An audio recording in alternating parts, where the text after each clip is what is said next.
මම මේ පාර දිගේ මෙහෙම ඇවිල්ලා මේ ඇල පාර දිගේ ආවේ ඔබට විශේෂ දෙයක් පෙන්වන්න. විශේෂ දෙයක් කියන්නේ ඔබට විතරක් නෙමෙයි මේක අපේ පාර්ලිමේන්තුවේ ඉන්න අයටත් ගොඩක් වැදගත්. රටක් පාලනය කරන්නේ කොහොමද කියලා. ඒ රාජධානි නොනැසී පවතින්නේ කොහොමද කියලා හොඳම මූලාශ්‍රය. ඒ විතරක් නෙමෙයි මේක ඇවිල්ලා ආයුර්වේදයේ දුර්ලභ හොයාගන්න අමාරු වටිනා ඖෂධයක්. මේ මොනවද? ගෙරිපස්. ගෙරිපස් කිව්වහම මොකද්ද කියලා හිතා ගන්න බෑ. ගෙරිපස් කියන්නේ මේ දැන් මේ ගහේ බැඳලා තියෙන කූඩුව. මේගොල්ලෝ ඇවිල්ලා නිකන් වේයෝ වගේ. අර හැබැයි නිකන් මීමැස්සෝ ඒ වගේ රාජධානියක් වගේ. මේකේ වෙනම සේවකයෝ ඉන්නවා, ඊළඟට ආරක්ෂකයෝ ඉන්නවා. මැදින් සේවකයෝ යනකොට දෙපැත්තෙන් ආරක්ෂකයෝ එනවා. ඒ විතරක් නෙමෙයි. ගොඩක් ඔය කම්මුල් ඉදිමුණාම ඒ වගේම සන්ධිගත රෝගවලට කැඩුම් බිදුම් වලදී අත්‍යවශ්‍යම ඖෂධයක්. හැබැයි මතක තියාගන්න ඕනේ මේ ගෙරිපස් බෙහෙත් වලට උනත් ගන්නකොට ඒකින් ඉන්න සත්තු අපි වෙන තැනකට ගෙනියන්න හොඳ නැහැ. මොකද ඒගොල්ලන්ට ඒ රාජධානියෙන් පිට පැවැත්මක් නැහැ.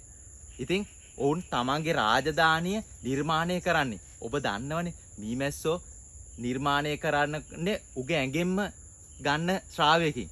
වේයෝ වගේ මේගොල්ලොත් විශේෂිත පස් වර්ග ඒගොල්ලෝ ඇඟේ ශ්‍රාවයකින් මික්ස් කරලා තමා ගන්න. හැබැයි මේක නිකන් හුඹහක් වගේ කේක පාරවල් තියෙන රාජධානිය. මේක ඇතුළ බැලුවොත් හිතා ගන්න බැරි වෙනවා. ඉතින් මේක කළු පාටට තියෙන ගෙරිපස් මේක දැක්කහම හිතා ගන්න බෑ. ඉතින් හැබැයි හන්දි වෙදකමේදී ඒ වගේ දෙයකදී නැතුවම බැරි හොඳම ඖෂධයක්.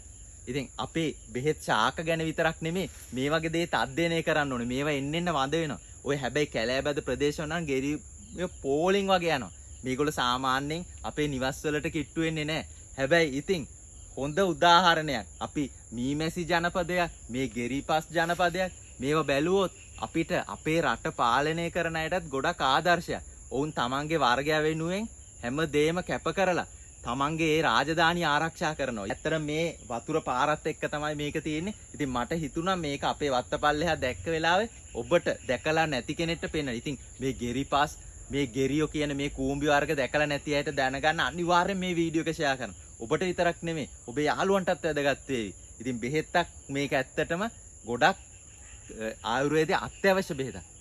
ඉතින් අපි මේ වගේ තවත් වීඩියෝ එකකින් හමු වෙමු. ඔබට තෙරුවන් සරණයි.